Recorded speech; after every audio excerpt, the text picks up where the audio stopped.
Hey everybody, this is Aisha with RoOted. So it's been about 3 months since I kind of did a video.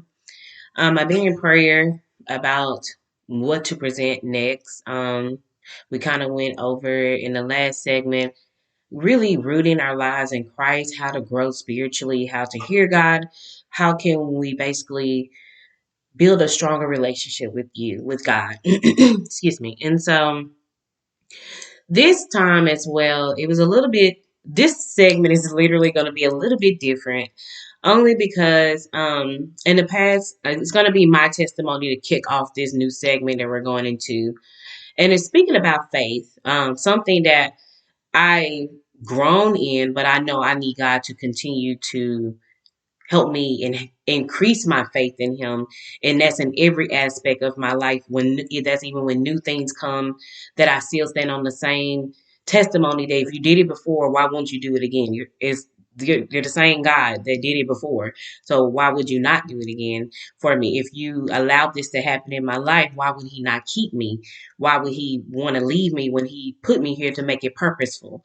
And so this is my testimony to kick off this because I feel like the journey I'm taking right now is a faith journey. So I kind of wanted to kick off. I'm not going to give the whole testimony today because it will take us a longer time, but I kind of wanted to kick off the segment with a part of my testimony and kind of go over some scriptures that's kind of helped me. And of course, I'm learning to build my faith more in Christ in this journey in my life. So to kick off my testimony, at the end of last year, near the end last year, near the end, I'm sorry. Um, God had spoke to me and said that something big was going to happen at the beginning of the year. Me, I'm thinking, it wasn't like he was saying it was going to be good or bad. I didn't know. I asked, Lord, is it going to be good? Is it going to be bad? Only thing he said was just something big was going to happen. Be prepared. So in my head, I've been praying, I've been reading, been listening to my different spiritual guiders like people that I feel like God has led me to listen to, been doing my plans, doing different things, devotionals. And so I was like, okay, I'm getting prepared for whatever may come. I don't know what it is. Okay. So then in January, my husband and I, business had picked up in my real estate business. And I was like, okay, and we've been praying about a home. We outgrew our home, even though we loved our home, but we just outgrew it. And it was just time for us to make a change to move. And so we did that, and we prayed about it on good God's timing. We were planning for summer to go ahead and start looking and possibly move. But one day God told us to go look in a community, go speak to this guy. And so I went to speak to this guy, and he just literally started just throwing stuff at us like this. We'll give you this. I'll give you this. I'll give you this. And it was like, okay, God, we were saying summer, but God, your will be done. Whatever you want to happen, if this is the timing that you want me to do, then you'll work it out where it'll all fall in place. Literally, it did. We was in contract on a brand new home, and kind of like our dream home that we've been wanting since Keith and I have been together, that we talked about. And we thought that was the big thing, like, okay, God, you just literally opened up that door. We weren't planning to move that soon, but great, this is awesome. Well, then in February, as soon as we signed the contract for the house and everything kind of was going smoothly, in February, the actually Valentine's Day, I lost all feel. I lost feeling on my left side, and I lost my fine motors in my right. Couldn't write, couldn't hold a pen, couldn't sign, I couldn't do anything. Left side numb, couldn't feel a thing. Like literally put my hand under water in the scorching hot water, but I couldn't feel it. So I was like, all right, God, I don't know what's happening. It just was really scary. So I was like, all right, let me just go to the hospital. Let me just see what's going on. I thought maybe I had a stroke or something because, those were signs. So they to the hospital, everything, they run tests, everything come back normal. So I'm sitting here like, okay, everything normal, but my left side is numb, which I've had before, and it came back. So that side didn't really, when they came back and said no stroke, no heart attack, I was like, okay, it could be just what happened last time. It did it once before, it came back, no big deal. But I could not write. I couldn't hold a pen to write or even sign my name. That was the part that really, really scared me the most. And so at this point in time, they were about to send me home. And I was like, I was about to sign the paperwork to leave out. And she was like, I was like, can my husband sign? Because I can't hold the pencil or a pen to sign. And so she's like, so wait a minute, you can't sign with your right, your fine motors, but your left side is numb. I said, yeah, that's what I said when I came in. And so she was like, well, hold on.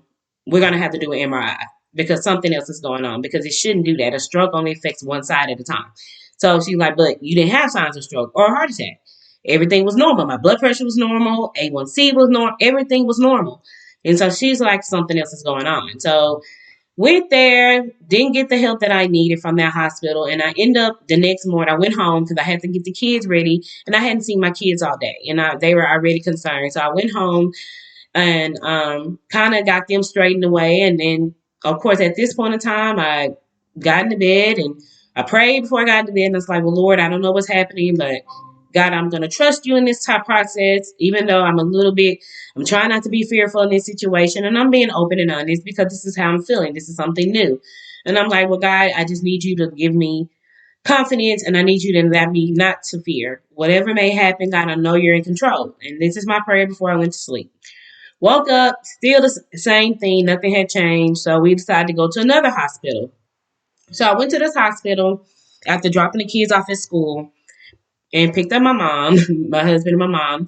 And so we went on out there and I told them what happened the night before and they kind of was like, okay, we went ahead and looked at your other test results and everything did look normal.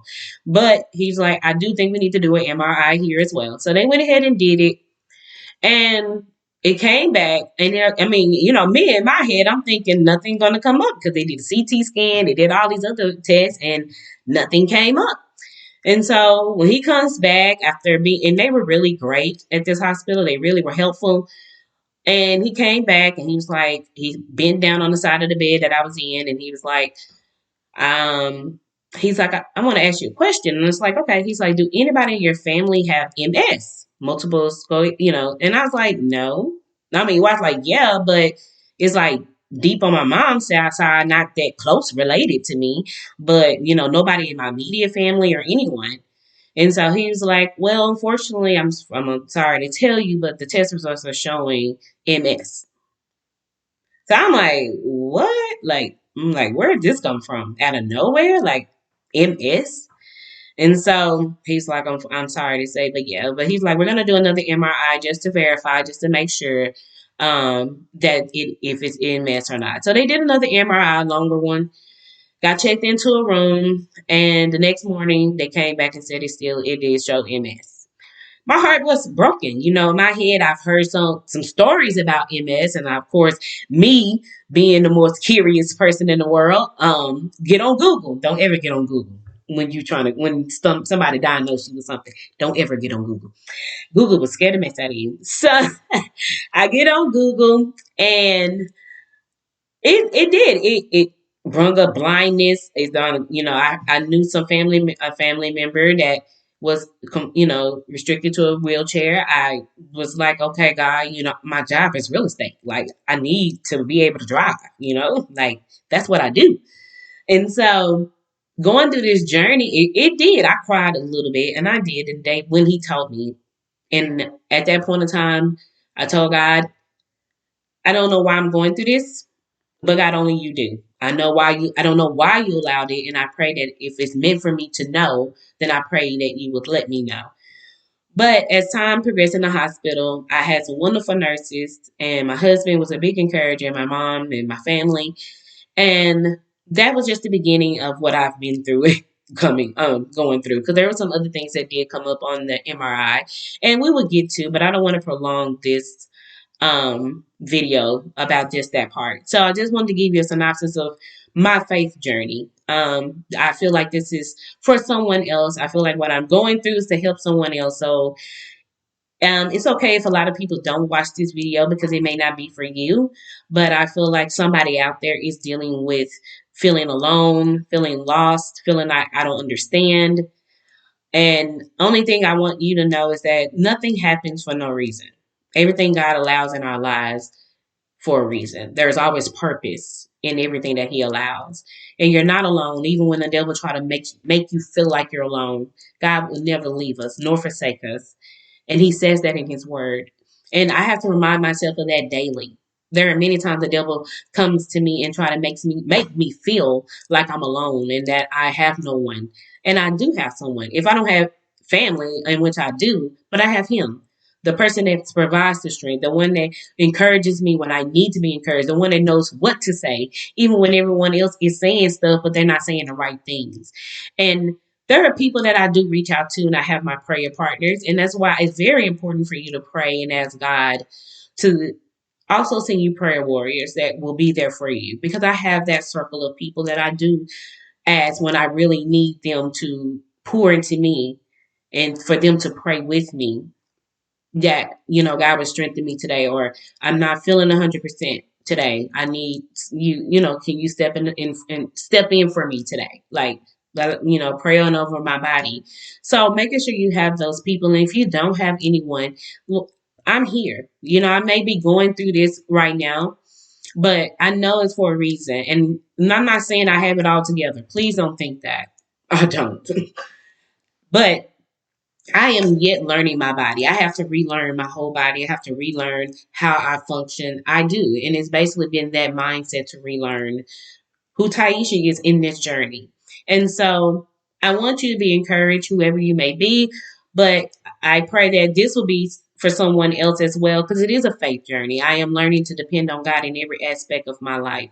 That's health, that's finances, because this journey has caused me to take a step back from real estate just a little bit, not take on so much in real estate as right now. And so with that being said, God has yet provided. And I'm not saying that the devil not try to come in and try to taunt me or try to throw little negative comments at me. He does. But I choose to write my scriptures down, which is what I'm doing today, like writing my scriptures, keeping them in my in my dashboard in my car. So when those thoughts come up that I'm lonely or I'm by myself, I look at that. I look at those scriptures that I'm dealing with. I put in faith scriptures, or scriptures that pertaining to what I'm going through, health, everything. So yes, in this season, I have lost, even in my life, I've lost quite a few people in my life. A lot of people don't understand who I am, and I used to blame myself for that. But where God is taking me, everybody won't be able to go along with me. And I want you to understand that as well. We have to trust and have faith that God knows the plans of our lives, even if people don't understand it. And it's not for everybody to understand it. So I pray this was an encouragement to someone. And I pray that you guys will enjoy my journey as I talk to you about it, and that I pray encourages you. And it's okay to pour back into me. If you got a testimony you want to tell me, then please feel free to reach out to me at TaishaWilson10@gmail.com. You are welcome to email me. So I would love to hear your testimonies, or anyone else that may be going through MS. I would love to hear, how do you get through your days, or how did you get through your process if you're not still having active MS, let me know. So I'm still learning as well.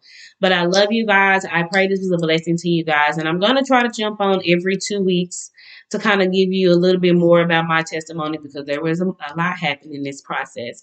But to God be the glory. God will get the glory, and is getting the glory in my life.